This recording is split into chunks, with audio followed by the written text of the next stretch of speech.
किल्ले अजिंक्यतारा ही स्वराज्याची चौथी राजधानी आहे आणि ज्या ठिकाणी मी आत्ता उभा आहे ते आहे या किल्ल्याचे पहिले प्रवेशद्वार, अर्थात हे आहे दक्षिण बाजूचे प्रवेशद्वार. जनरली सर्वसामान्यपणे आपण उत्तर दरवाजातून येतो, वरपर्यंत यायला गाडी मार्ग आहे, त्यामुळं तिकडनंच लोक प्रिफर करतात येतात. पण या बाजूने हा दरवाजासुद्धा आहे की जो पहिला आहे आणि अर्थात या पायऱ्यावरती चढून गेल्यानंतर आपल्याला दुसरा दरवाजा भेटतो.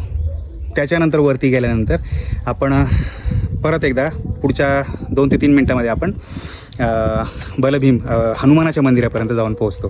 ठीक आहे, तर अतिशय सुंदर आहे हा किल्ला.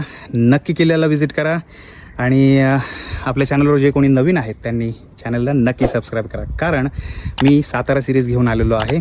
तर साताऱ्यामधले काही निवडक किल्ले आपण या दौऱ्यामध्ये केलेले आहेत. तर नक्की चॅनलला सबस्क्राईब करा आणि व्हिडिओ नक्की पहा. जय शिवराय. Bye bye.